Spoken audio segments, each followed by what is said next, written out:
Hello, YouTube. Good to see everybody out there. Hoping people come on, get to check out what I got to inform everybody about. It's going to be a little bit about how to deal with things in life after you've had such a tragic event. Uh, don't know how many people know, but as of August of this year, I was in the hospital up here on life support, trying to learn to live again, trying to rebuild and learn all the things of pretty much life again. I was on a respirator on life support at the end of August this past year, and 3 weeks of being on a respirator, then 3 more weeks of being in the hospital recuperating. It sure was an eye-opening experience. It taught me a lot about how fragile life is and how important things are out there. So just wanted to come on here and give everybody just a little idea of what all has happened, what all is going on, and where things are going from here. As everybody can tell, the elephant in the room, I am on oxygen. It did leave me on full-time oxygen. I hope that will continue recuperating as time goes on. It has got a lot easier. I went from 6 liters down to 4 liters to be able to leave the hospital. I've made it to 3 liters and pretty steady with that. It's been about 3 months now, so it's still really new. And for how far I've came from how far down I was, it's actually a big, big blessing. So I'm not looking a gift horse in the mouth. This is all I've got out of it compared to what I was at the end of being off life support. I'm rather blessed, actually, because I had to learn to walk again. Started out on walker, went to a cane, then the physical therapy to get to where I could actually walk again. I still can't walk a long period of a ways, but I'm trying to get better and do more of that as I can. That's the real struggle, but I just face it one day at a time and keep going. The reason for all of it is I had undiagnosed high blood pressure and didn't really think it was that big of a deal. I knew my blood pressure was high at times, but I didn't think anything to really worry about. I'm a tough guy. I'm not going to let anything happen to me. Well, it created a brain bleed that caused a stroke. I still stumble a little bit and kind of stutter a little here and there, so that gives me a little learning curve with all that again. The typing's a lot harder for me now. A lot of the things are a lot harder than they were now. It's taking a real adjustment too. But with the brain bleed, luckily enough, the brain bleed stopped itself without having to go into surgery. They had told my mom. Apparently, I found all this out from my son and my mom. My son was a crusader through it. He stood up. He really helped his dad out a lot. I mean, he was right there. For 20 years old, he went way above and beyond what any 20-year-old should have to deal with. I mean, I know we're going to have to lay it on our kids at one point in time, but we hope it's for us being older to where they can handle things a lot better. But for the age, he stood up, helped out, and has continued helping out to the point that I could not imagine with working and helping out with everything around. He's a blessing to me as well. So, but yeah, they told my mom that if I made it through the first night, that then they would start worrying about what goes on from there. And I wound up with double pneumonia.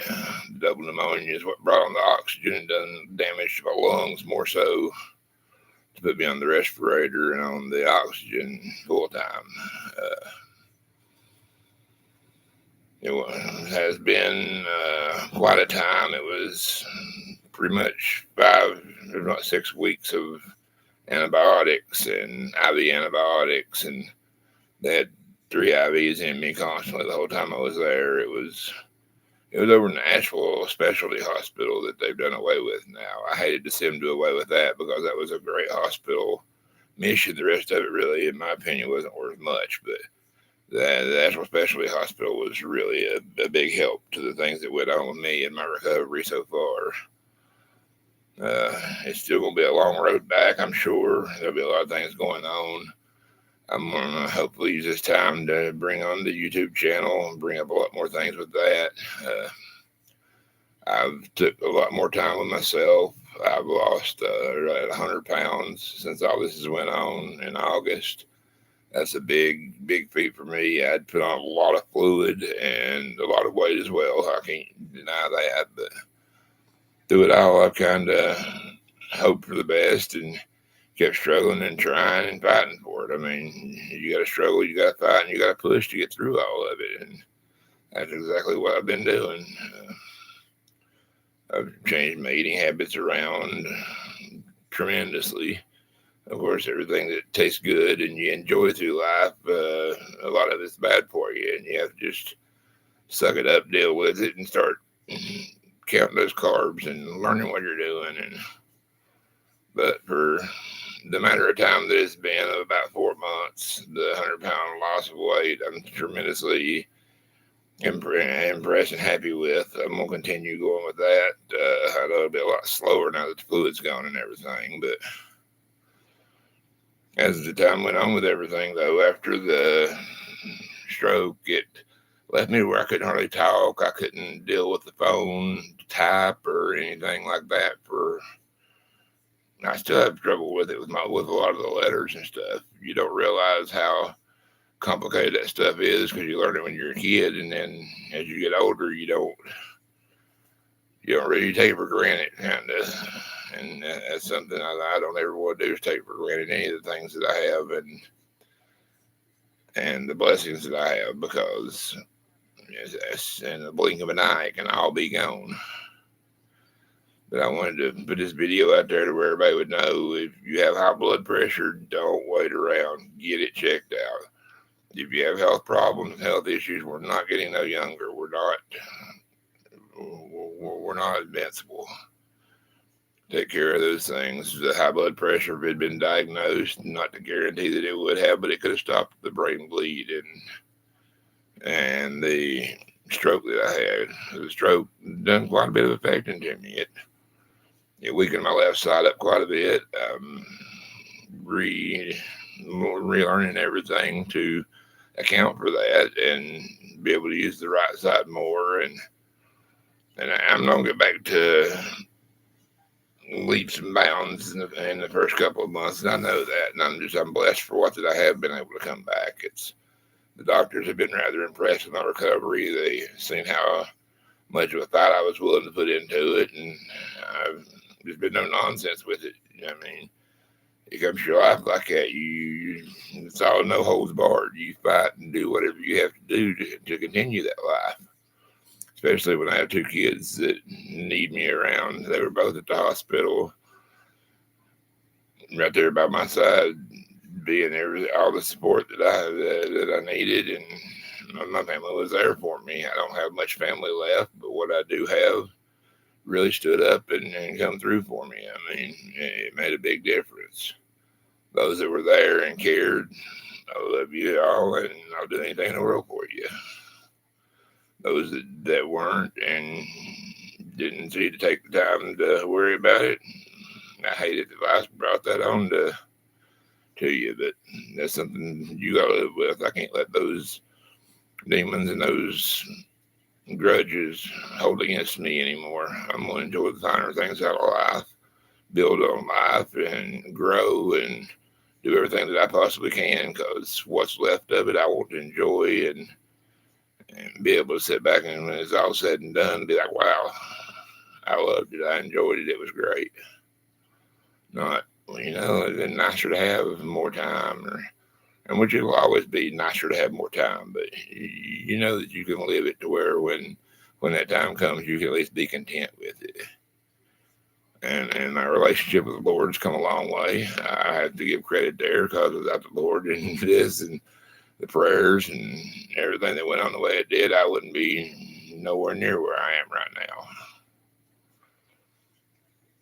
now. I hope that everybody out here will see this and take the tips of taking care of your health and doing better for yourself as well.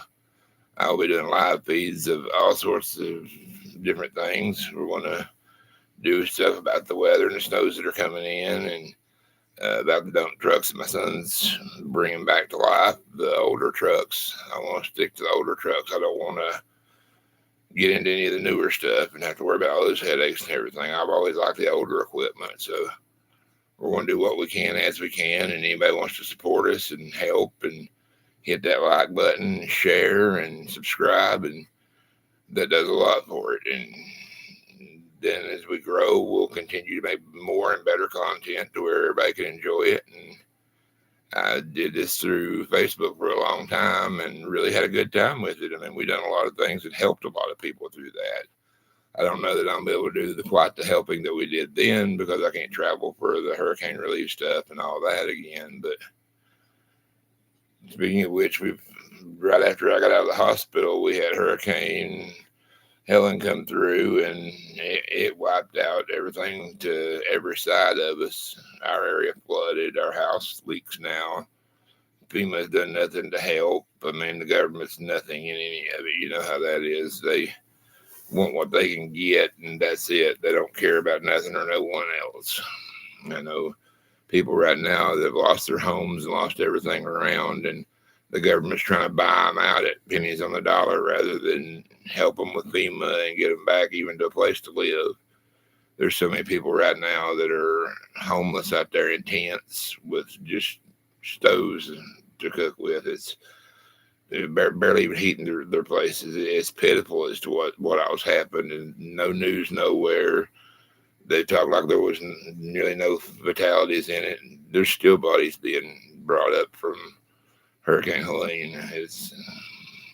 We'll touch on that a lot more, and I'll be bringing a lot more clarity to that to let people see what's really going on out there. And everything that I can do, I will. I'm going to just pace myself through it and try to continue on and give myself something to keep going for there. It's keep myself busy and distracted from a lot of the things that are headaches and focus on the good stuff.